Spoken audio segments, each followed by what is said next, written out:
Subset of a set.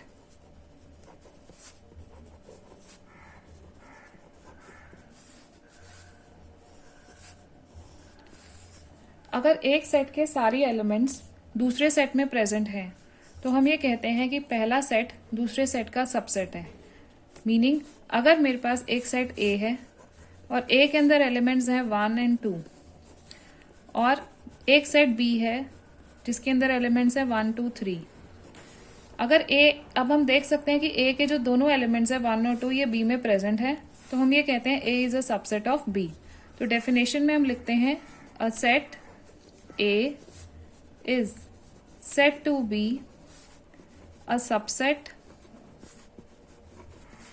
of a set B if every element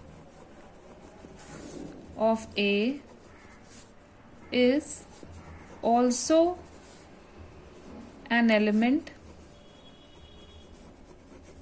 of B। तो ऊपर वाले set में आप देख सकते हो कि ए के दोनों एलिमेंट्स बी में प्रेजेंट हैं, तो हम ये कहते हैं कि A is a subset of B and symbolically हम लिखते हैं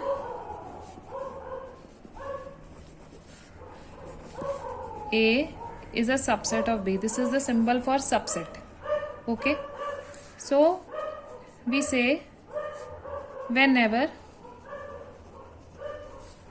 A belongs to A, then A belongs to B. So that is A is a subset of B if A belongs to A implies A belongs to B. A B का subset सिर्फ तभी होता है अगर कोई element A, small ए में present है, तो इसका मतलब है कि वो B में भी प्रेजेंट होगा। अगर ए का एक भी एलिमेंट बी में प्रेजेंट ना हो तो हम ये बोलते हैं कि वो बी का सबसेट नहीं है। ठीक है, तो if A is not a subset of B, we write A is not a subset of B.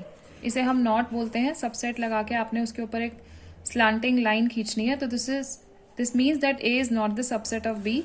इसका एग्जाम्पल हम देख सकते हैं कि सपोज ए जो है दैट इज 1 और 2, जैसे मैंने पहले लिया, बट नाउ बी जो है it is 2, 3, 4। Now you can see 2 जो है it belongs to A and 2 belongs to B. ये तो ठीक हो गया, ठीक है। बट जो 1 है this belongs to A, but 1 does not belong to B, तो therefore A is not the subset of B. Okay,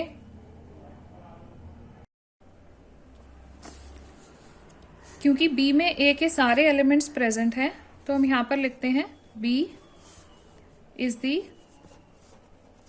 superset of A and it is written as, इसका सिंबल है, जो सिंबल आपने पहले बनाया था उसको बस रिवर्स करके बनाना है, तो B is the superset of A। Okay, तो यहाँ हम कुछ एग्जाम्पल्स देखते हैं, जैसे the set of all even natural numbers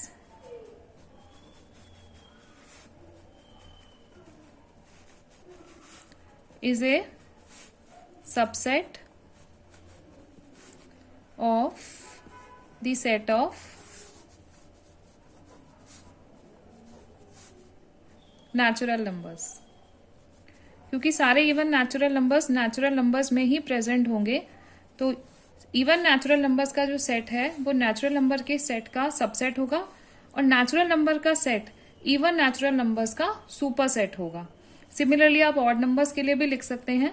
तो इन जनरल हम ये देखते हैं कि हमारे सब नेचुरल नंबर्स जो हैं वो इंटीजर्स में प्रेजेंट होते हैं, तो natural numbers set of natural number is the subset of integers and integer सारे रैशनल नंबर्स में प्रेजेंट होते हैं, तो set of integers is the subset of set of rational numbers, और सारे रैशनल नंबर्स क्योंकि रियल नंबर्स में present होते हैं, तो set of all natural rational numbers is the subset of the set of all real numbers. Okay, तो इसके बाद नेक्स्ट हम ये देखेंगे कि प्रॉपर सबसेट क्या होता है।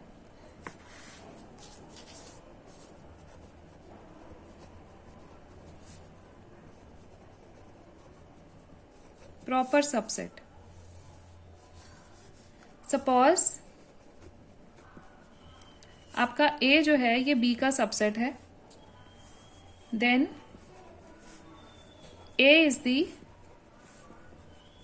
Proper subset of B if A is not equal to B. अगर ए के सब एलिमेंट्स बी में प्रेजेंट हैं और ए बी के बराबर नहीं है, ओनली इन दैट केस ए जो होगा वो बी का प्रॉपर सबसेट होगा। ठीक है, तो इसको हम समझ कैसे सकते हैं कि जैसे ए अगर मेरे पास स्मॉल ए और बी है, और बी जो है this is A B C, तो यहाँ पर ए के दोनों एलिमेंट्स बी में प्रेजेंट है बट ए बी के इक्वल नहीं है, तो here A is the proper subset of B. और जो भी सेट प्रॉपर सबसेट नहीं होता वो इम्प्रॉपर सबसेट कहलाता है। तो a subset which is not proper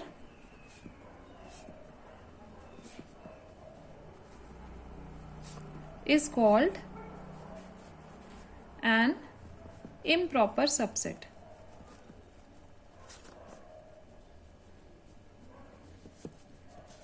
तो यहां से आप इस डेफिनेशन से ये समझ सकते हो कि हर एक सेट अपना ही इम्प्रॉपर सबसेट होता है, क्योंकि इम्प्रॉपर सबसेट क्या होगा, जो सेट दूसरे का सबसेट भी होगा और वो उसके इक्वल भी होगा। मान लो बी में ये दोनों एलिमेंट्स होते हैं, सिर्फ ए और बी, तो ए और बी जो दो सेट है ये इक्वल भी होते, और ए के सारे एलिमेंट्स बी में प्रेजेंट होने की वजह से ये इसका सबसेट भी होता। तो इसलिए every set is an improper subset of itself. तो हर एक सेट अपना ही इम्प्रॉपर सबसेट होता है। और सपोज हमारे पास एक नॉन एम्प्टी सेट है, suppose A is a non empty set, then जो नल सेट होगा वो इसका प्रॉपर सबसेट होगा, क्योंकि नल सेट में तो कोई भी एलिमेंट प्रेजेंट नहीं होगा तो वो कभी भी ए के इक्वल नहीं हो सकता। तो null set is a proper subset of A. और एवरी नॉन एम्प्टी सेट, अगर कोई भी सेट नॉन एम्प्टी है तो जो फाई होगा null set which is represented by the symbol phi, this is always the proper subset of any non empty set. Okay, तो आपके सबसेट्स कौन कौन से होते हैं किसी भी सेट के, तो एक तो आपका फाई हमेशा उसका सबसेट होगा, वो सेट खुद अपना सबसेट होगा। उसके अलावा हम सेट्स एलिमेंट्स बनाकर सेट्स को लिखते हैं ताकि वो सारे एलिमेंट्स उस सेट में प्रेजेंट हो, तो वो उसके सबसेट बन जाते हैं। जैसे मैं आपको एक एग्जांपल से समझाती हूँ। सिंपल हमने जैसे ये लिया ए और बी, तो अगर मुझे ए के सबसेट लिखने हैं तो सबसेट ऑफ ए ये क्या होंगे। सबसे पहले किसी भी सेट के सबसेट लिखने के लिए आप फाई लिखो, क्योंकि फाई सबका सबसेट होता है। ओके, उसके बाद जो भी एलिमेंट प्रेजेंट है उनको सिंगल्टन सेट में लिखो, मतलब एक एक लिखो। जैसे ए सेट, एक सेट जिसमें खाली ए प्रेजेंट है, एक सेट जिसमें खाली बी प्रेजेंट है। After that you can write the set itself, क्योंकि हमारे पास यहाँ दो ही एलिमेंट्स थे, हमने दो यहाँ पर एक लिखा, दूसरा लिखा, फिर दोनों की कॉम्बिनेशन लिखी। ठीक है, तो इस तरीके से हमें इस सेट के 4 सबसेट मिल जाते हैं। तो number of subset of a set कितने होते हैं, number of subsets of a set ये होता है 2 की power n, where n is the number of elements present in the set. जैसे कि अगर मैं यहां पर number of subsets of A देखना चाहती, ऑफ सेट ए, तो मैं देख सकती हूँ कि सेट ए में 2 ही एलिमेंट्स प्रेजेंट हैं, 1 ए और बी, सिर्फ 2 एलिमेंट्स प्रेजेंट हैं। तो इसके सबसेट कितने बनते, 2 की पावर 2, क्योंकि n कितना है 2, तो मेरा आंसर आ जाता 4। तो यहाँ पे आप देख सकते हो कि सबसेट कितने बने हैं, 4 बने हैं, क्योंकि उसमें 2 ही एलिमेंट्स थे, 1 2 3 4। अगर आपको कभी भी किसी सेट के सबसेट लिखने हैं तो आप 5 से स्टार्ट करोगे, फिर सिंगल सिंगल एलिमेंट्स, अगर 2 से ज्यादा एलिमेंट है तो फिर 2 2 के कॉम्बिनेशंस बनाओगे, एंड आफ्टर दैट अगर 3 का ही सबसेट है तो तीसरा वाला जो सेट होगा वो खुद ही सेट होगा जिसके सबसेट आप लिख रहे हो। नेक्स्ट हमें पढ़ना है पावर सेट। पावर सेट क्या होता है? Power set means the set of all subsets of a set.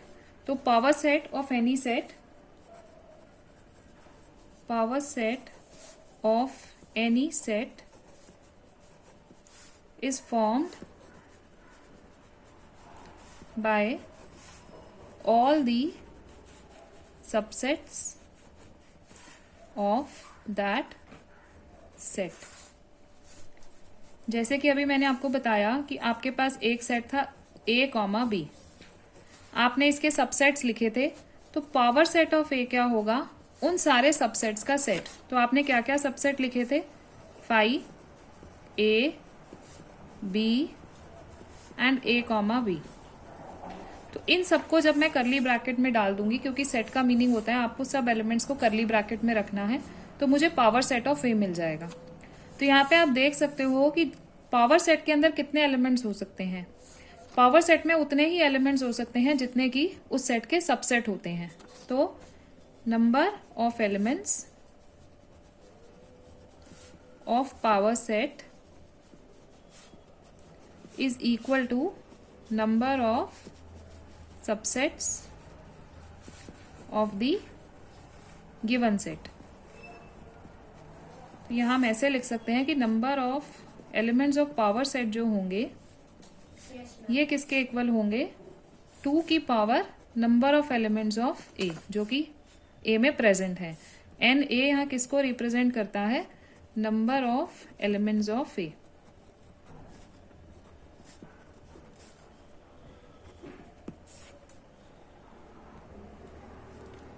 Next हमें पढ़ना है universal set.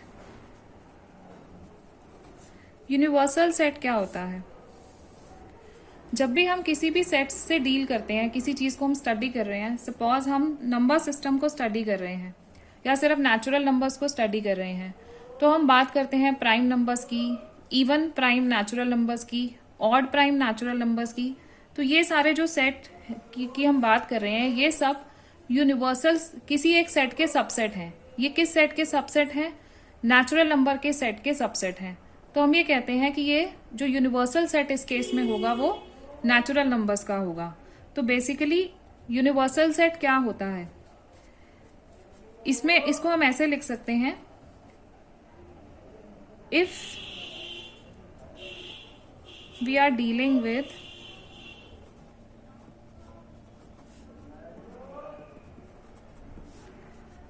with some sets and these sets can be regarded as subsets of a fixed set. This fixed set is called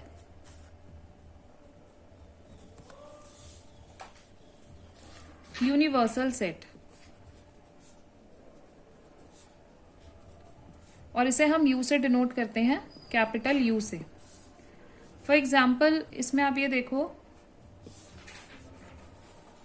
when we discuss integers और positive integers or prime numbers.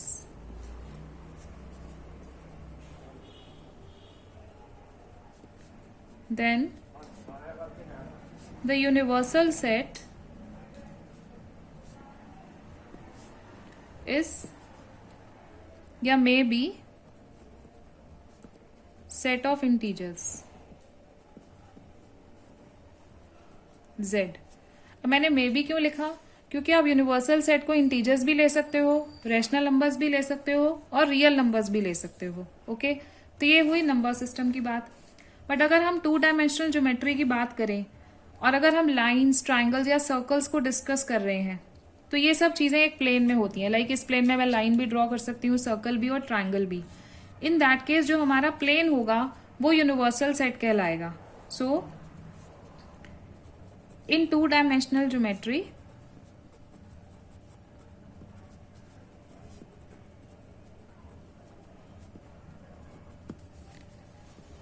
when we discuss lines or triangles or circles, then the universal set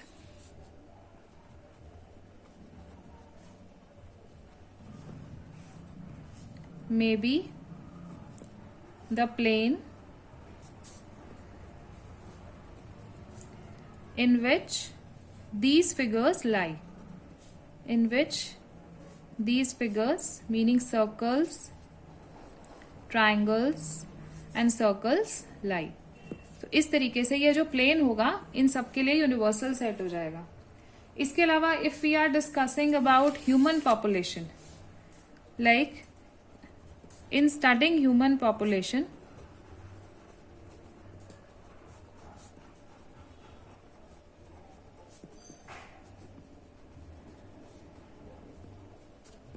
तो universal set इसमें क्या होगा? All the people in the world. In starting human population the universal set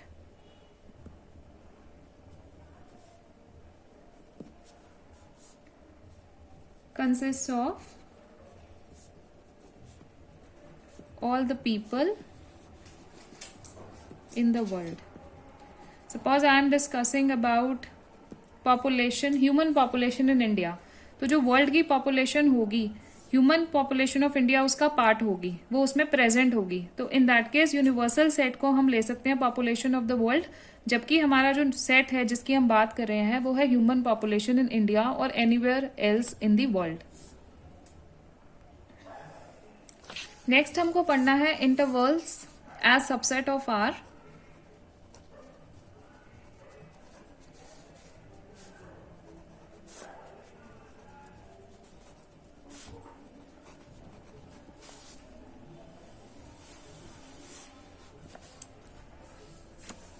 suppose हमारे पास 2 points हैं या 2 numbers हैं ए and B जो कि आर को बिलोंग करते हैं और उसमें ए जो है वो बी से छोटा है.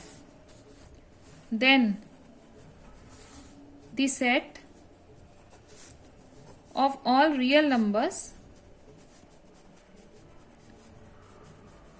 उन सभी रियल नंबर्स का set y such that a less than y less than b, वो सारे नंबर्स जो a और b के बीच में आते हैं लेकिन a और b इंक्लूडेड नहीं है तो उसे हम ओपन इंटरवल कहते हैं. Is called an open interval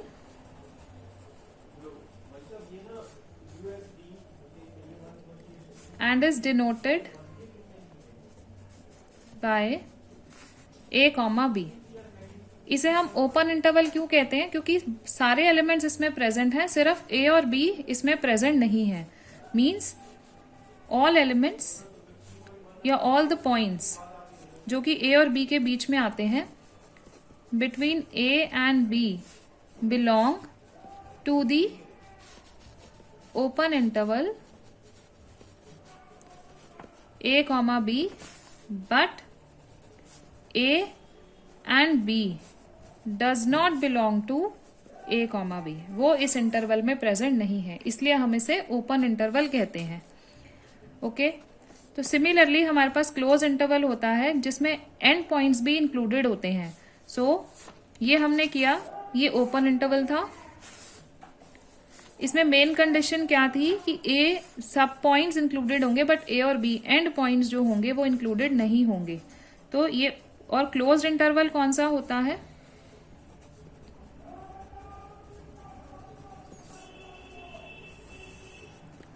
the interval which contains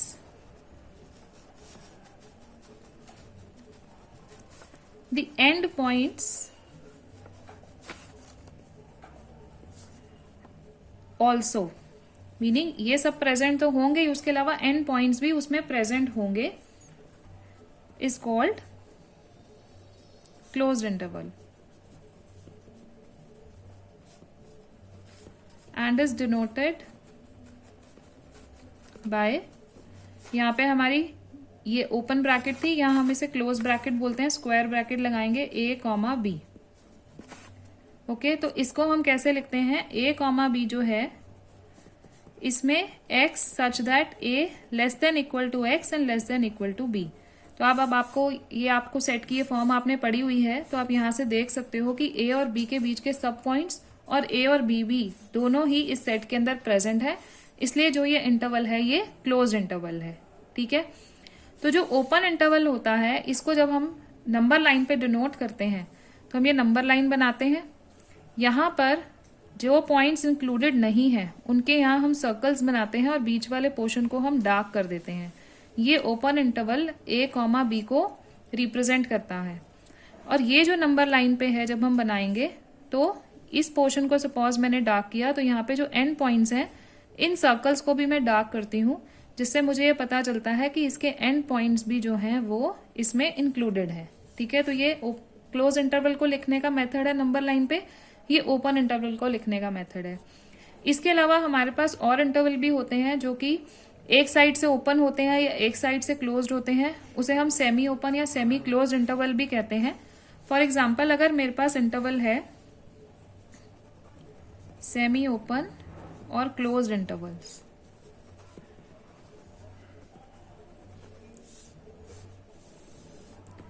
जैसे कि अगर मेरे पास है a कॉमा बी, तो यहाँ पे आप देख सकते हो कि ये लेफ्ट साइड से क्लोज्ड है बट राइट साइड से ओपन है. तो ये किसके इक्वल होगा? x such that a less than equal to x less than b. So this is an open interval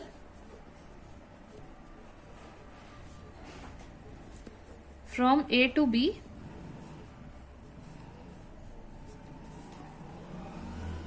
including a but excluding b. इसमें आपने b को इंक्लूड नहीं किया है. सिमिलरली अगर मैं इसको इस तरीके से लिखती a कॉमा बी, तो ये लेफ्ट से ओपन होता बट राइट से क्लोज्ड होता. तो ये किसके इक्वल होता? x such that a less than x less than equal to b. ये भी एक ओपन इंटरवल है बट यहाँ पर b पॉइंट जो है वो इंक्लूडेड है. तो this is an open interval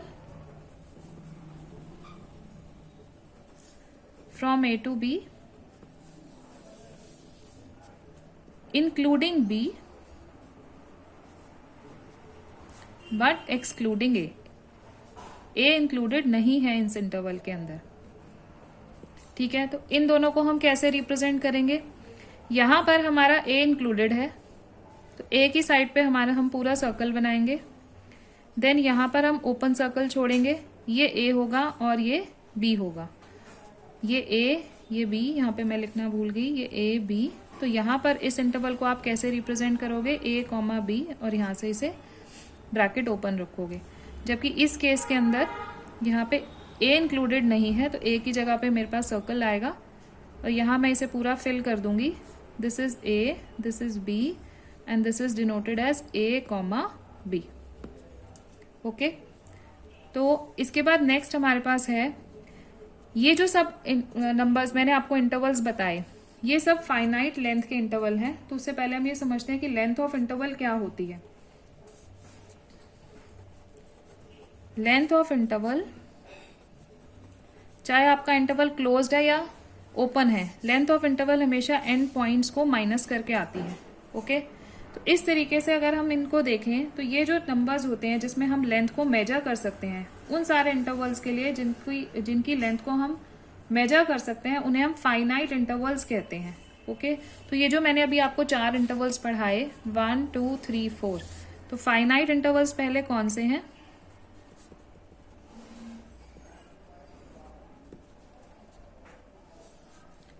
whose length is finite.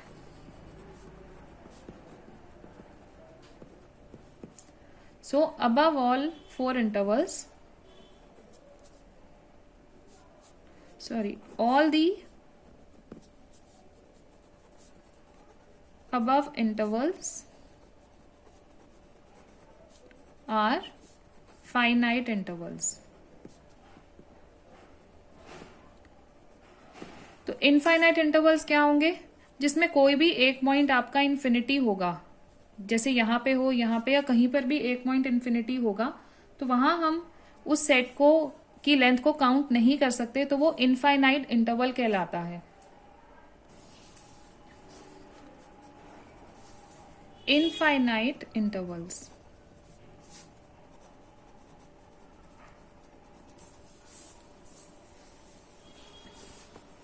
Here length of the interval is not defined. तो ऐसे कौन से इंटरवल होंगे? फॉर एग्जाम्पल, जैसे कि अगर मैं लिखूं -∞ टू a, ये ओपन इंटरवल है, या फिर मैं लिखूं -∞ टू a, ये इस तरफ से क्लोज्ड है, या फिर हम ऐसे लिखें a टू इन्फिनिटी, ये पॉजिटिव होगा, एंड a टू इन्फिनिटी, यहाँ पे ये साइड क्लोज्ड है, और हम ये भी लिख सकते हैं -∞ टू इन्फिनिटी। आप जब भी कहीं इंटरवल्स को देखोगे तो आप ये देखोगे जहां पर भी इन्फिनिटी होगा वहां पर कभी भी आपकी क्लोज ब्रैकेट नहीं होगी, जैसे मैंने यहाँ लगाई है। Here I should not write a close bracket, क्योंकि इन्फिनिटी जो है हम डिफाइन नहीं कर सकते, और a वाली साइड पे we can write close bracket, क्योंकि a हमें फिक्स्ड पता होगा लेकिन इन्फिनिटी कौन सा नंबर है ये हमें नहीं पता होगा। तो these are infinite intervals.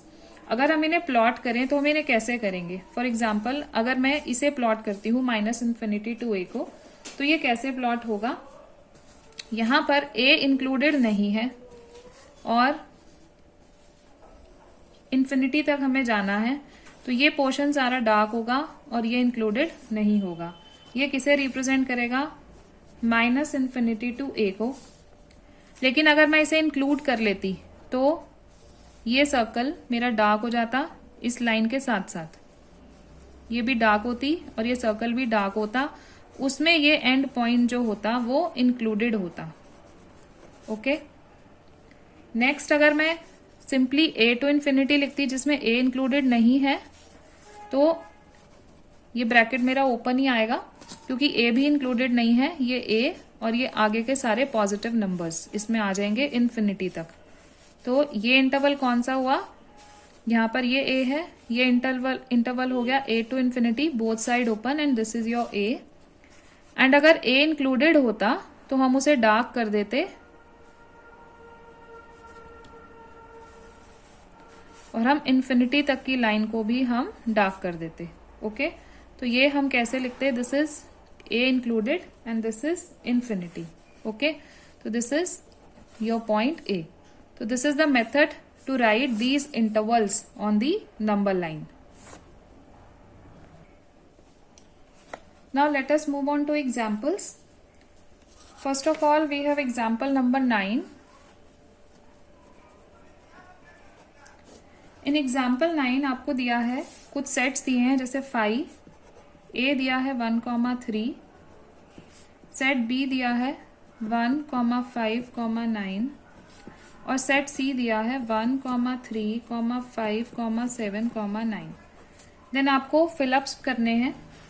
First में आपसे पूछा है 5-B, आपको subset and not the subset का सिंबल डालना है। तो 5 तो हर किसी का सबसेट होता है, तो we will write the symbol of subset. Second part में ए डैश बी, तो क्या ए बी का सबसेट है? तो आप देख सकते हो कि 1 तो बी में प्रेजेंट है बट 3 बी में प्रेजेंट नहीं है, तो ए के दोनों एलिमेंट्स बी में प्रेजेंट नहीं है, तो A is not the subset of B. As 3 जो है ये ए को बिलोंग करता है but 3 does not belong to B. Third part में ए डैश सी, यहाँ पर ए के अंदर हमारे पास 1,3 है और यहाँ पर भी 1 3 5 7 9 है, तो इसके दोनों एलिमेंट सी में प्रेजेंट हैं, तो A is the subset of C. As 1,3 ये दोनों ए को बिलोंग करते हैं and 1,3 also belongs to C. A के दोनों एलिमेंट सी में प्रेजेंट है। फोर्थ पार्ट में आपको दिया है बी डैश सी कि क्या बी के सब एलिमेंट्स आप चेक करो सी में प्रेजेंट है 159 एंड 159, तो all the elements of B are present in C, तो we will write B is the subset of C as every element of B is present in C. तो यहां पर भी आप देख सकते हो जो B है वो C का प्रॉपर सबसेट है क्योंकि वो C के इक्वल नहीं है। Okay, next example 10। In example 10 आपको पूछा गया है कि एक सेट A है that is A, E, I, U vowels and B जो है this is A, B, C, D। देखो क्या ए बी का सबसेट है, आपसे पूछा गया है। No, A is not the subset of B. क्यों नहीं है? यहां पर आप देख सकते हो कि ई आई ओ यू ये बी में प्रेजेंट नहीं है, तो किसी भी एक एलिमेंट से हम लिख सकते हैं कि E belongs to A but E does not belong to B, so A is not the subset of B. आगे उसने पूछा है क्या बी ए का सबसेट है, तो इसका आंसर है नो। बी भी ए का सबसेट, बी ए का सबसेट नहीं है। क्यों नहीं है? तो बी के अंदर बी प्रेजेंट है जो कि ए के अंदर प्रेजेंट नहीं है। रादर ऑल्दो सी और डी भी प्रेजेंट नहीं है, बट हम सिर्फ एक एलिमेंट से लिख सकते हैं कि B, small B belongs to B but small B does not belong to B. Okay, तो ये एग्जाम्पल 10 है। Next let us do example 11। This is a very interesting question. उसने बोला है let A B C be 3 sets and if set A, ये पूरा set B में present है और सेट बी सी का सबसेट है, तो क्या ये ट्रू होगा कि ए भी सी का सबसेट हो? अगर नहीं तो आप एग्जाम्पल दीजिए। तो आप कुछ भी ले सकते हैं। आपको पहले 3 सेट्स दिए हैं ए बी सी और ए पूरा सेट जो है वो बी में प्रेजेंट है। सपोज मैं ए को सेट लेती हूं स्मॉल ए और बी के अंदर क्योंकि पूरा ए प्रेजेंट है तो मैं लिखूंगी ये ए और कोई एक एलिमेंट ले लेती हूं B. Now complete set A is present in B, it belongs to B. Next वो कह रहा है कि बी जो है वो सी का सबसेट है, तो सी में मुझे वो सब एलिमेंट्स लेने पड़ेंगे जो बी में प्रेजेंट हैं। तो एक तो ए है, एक बी है, उसके अलावा मैं अपनी मर्जी से सी चूज कर सकती हूँ। नाउ यू कैन सी ए जो है वो बी को बिलोंग करता है क्योंकि ए के अंदर पूरा का पूरा ए बी के अंदर प्रेजेंट है एंड यहाँ पर बी जो है वो सी का सबसेट भी है क्योंकि बी के सारे एलिमेंट सी में प्रेजेंट है। बट जो स्मॉल ए है this belongs to A and small a does not belong to C, so therefore A is not the subset of C. तो ये एग्जाम्पल से हम इस चीज को प्रूव कर सकते हैं। ओके।